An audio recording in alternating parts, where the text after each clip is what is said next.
ce qui est lié à l'animal. Alors, pour pouvoir nous aider donc à modifier nos gènes, l'épigénétique donc utilise les effets environnementaux pour pouvoir nous aider à modifier nos gènes que nous avons hérités de nos parents. Sachant que le plus petit élément du corps, c'est la cellule. Et quand la cellule s'assemble, ça donne des tissus. Et les tissus s'assemblent, ça donne des organes comme le foie, le poumon, le cerveau. Ces organes-là s'assemblent et donnent le système comme nous avons dans notre corps, système respiratoire, digestif, cardiovasculaire, etc. Ces systèmes donc s'assemblent pour former dans notre corps humain. Nous avons donc ce qu'on appelle le génome, qui est l'ensemble de notre patrimoine génétique. Et chaque corps a un seul génome. C'est pourquoi le corps humain a donc 46 chromosomes issus donc 23 de la maman et 23 du papa. Donc, le gène est le potentiel que nos parents nous transmettent et l'environnement nous permet de l'exprimer, de le modifier. Avec ton environnement, il s'agit par exemple du soleil, de la pluie, du vent, la nature, tout ce qui peut nous aider à modifier nos gènes. La mélanine est la force sensorielle que nous avons avec Dieu. Comme l'aliment que nous consommons, comment l'aliment que nous consommons peut-il donc influencer au point de maintenir nos incohérences génitales. La mélanine est donc stimulée lorsque nous consommons les légumes. Donc nous, on nous encourage beaucoup plus à consommer les légumes pour pouvoir stimuler la mélanine qui va agir aussi sur nos gènes. On nous a aussi expliqué qu'il existe deux sortes de cerveau. Le cerveau entérique et le cerveau central. Le cerveau entérique est ce qui se trouve dans notre tube digestif et qui donne des informations au cerveau central. Et les informations donc venues du cerveau entérique est 9 fois plus que ce qui vient du cerveau central. Donc, de par nos choix, nos décisions, nous serons à l'abri ou bien exposés aux lois de la vie. Donc, nous devons faire attention quand nous faisons des choix. Donc, ça peut aussi agir sur nos gènes. Tout organe du corps donc, a la capacité de se régénérer. Et l'épigénétique nous démontre que cela est possible. Il n'existe donc pas de maladie incurable.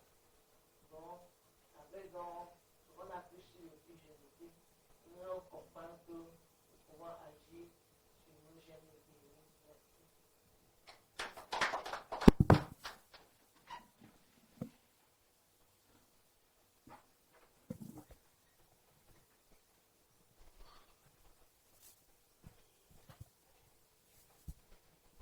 Bonsoir. Aujourd'hui, mon rapport porte sur l'épigénétique. Ici, l'épigénétique nous renseigne à partir de deux énoncés, on essaie d'expliquer ce que c'est que l'épigénétique, à savoir la théorie de Darwin et la théorie de Lamarck.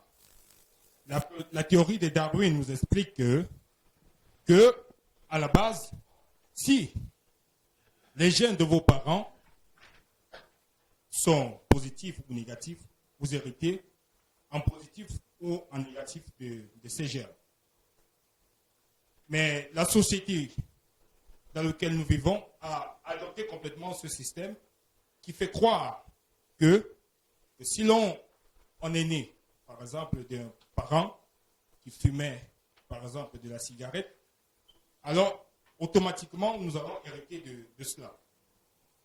Et si nous avons hérité positivement d'un parent, par exemple, qui avec une alimentation naturelle, nous hériterons sûrement de cela.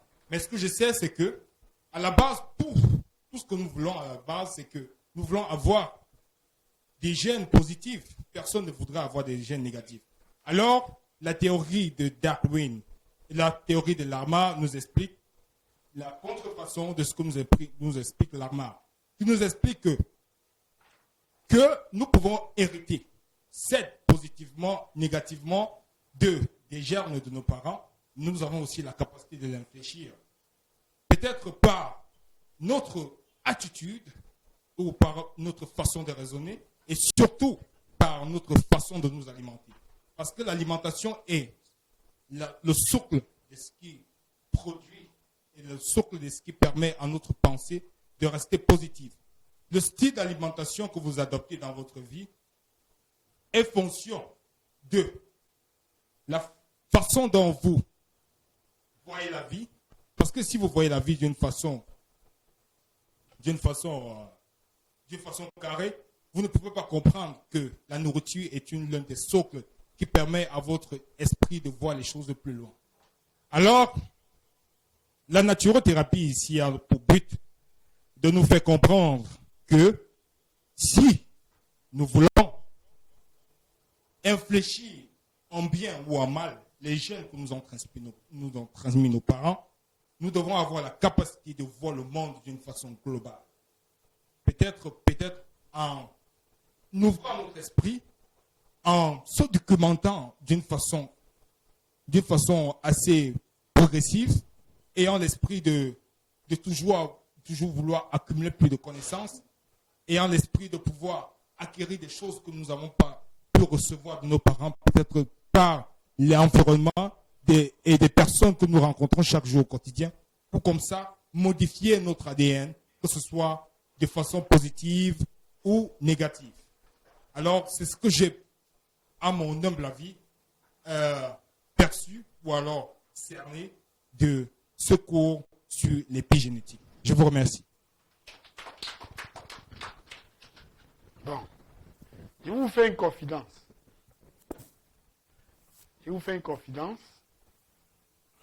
Moi, je souffre d'une situation très grave. Et je parle comme ça à Internet que ceux qui sont à Internet, s'ils écoutent, et qu'il y a une belle fille quelque part qui peut s'occuper de moi bien même, qu'elle pose sa candidature. Parce que je souffre d'un problème ou d'énervement. D'énervement, pourquoi? Parce que j'aime une situation. C'est-à-dire que dans la vie, chacun a son tard. Mon tard, c'est que je bois les jus. Or, l'expérience démontre, l'épigénétique démontre que lorsque vous buvez les jus de brasserie, là, vous développez dans votre flore intestinale des bactéries qui favorisent l'énervement. Pas les bébés. Ça favorise, ça fait monter les glandes surrénales. Et ces glandes surrénales produisent en l'homme une certaine hyperactivité. À chaque petite chose, tu es énervé. Oh, j'ai besoin des femmes.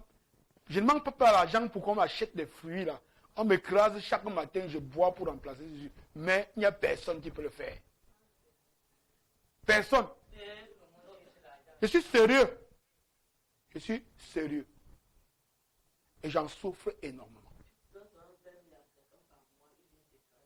Donc, je veux une femme qui va remplacer toutes les fausses femmes que j'ai là. Je parle à Internet. Qui va... Non, qui va jouer tout le rôle. Parce que ça ne sert à rien. En plus d'être femme, elle est ménagère, elle est tout. Elle est tout.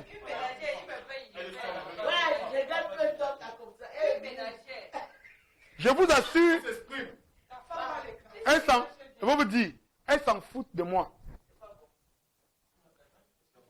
Je suis en train de dire, ce que je dis là, ce que je dis est sérieux. Elle s'en fout de moi. La nature a voulu que il n'est pas facile qu'un leader de ma trame soit capable d'avoir quelqu'un qui me comprend autour de moi. Il y a des midis où je n'arrive pas à manger. Pas parce que je n'ai pas l'argent pour manger, mais parce que le temps ne me permet pas et qu'il n'y a pas la disponibilité. Donc, ça rejoint l'épigénétique.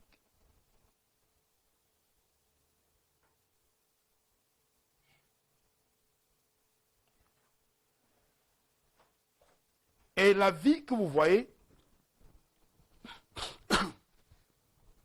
Il faut prendre avec pincelle. Je ne sais pas si la nature me met dans cette situation pour me permettre de tirer une certaine leçon.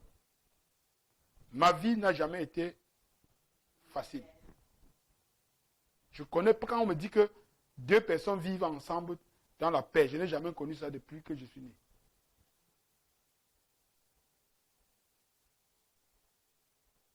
Donc, je demande donc et je redis, s'il y a une belle femme quelque part qui peut comprendre dans le sens, qui peut comprendre la naturothérapie, qui peut être attachée à ce que je fais, qu'elle s'attache à moi. Je vous remercie.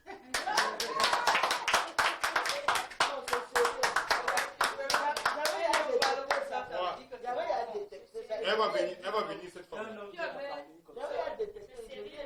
Alors, aujourd'hui, nous sommes dans l'épigénétique. Et l'épigénétique, de manière globale, veut simplement nous rappeler qu'aucune maladie n'est inguérissable. Aucune maladie n'est inguérissable. Pourquoi tu as les yeux rouges, Idriss?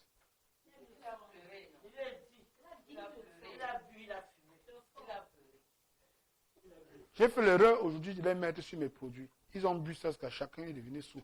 Voilà l'autre qui est couché là-bas. Rien que sur le fort. Oui. Pas la boisson, il a bu le fort. Le fort. Le fort là. N'est-ce pas, c'est la fermentation produit ici.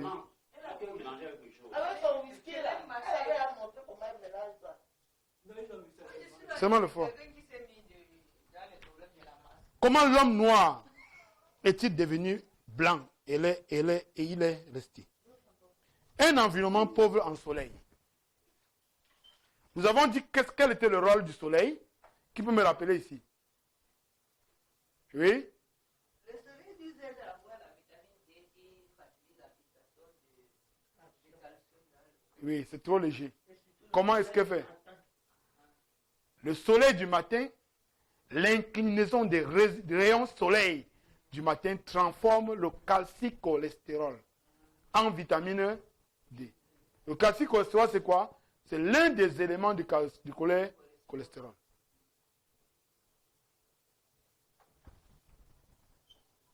Alors, un environnement pauvre en soleil, donc en ultraviolet, ne peut pas favoriser la vie des plantes vertes qui seules peuvent participer à la construction et à la modification des gènes. L'homme, dans ces conditions, a été obligé de s'adapter et de se conformer aux conditions alimentaires subséquentes. La consommation excessive de lait animal et de viande a sérieusement impacté les gènes au point de les mettre dans l'incapacité de maintenir la cohérence générée par les gènes. D'où l'importance de l'alimentation dans l'équilibre génétique. Vous comprenez donc?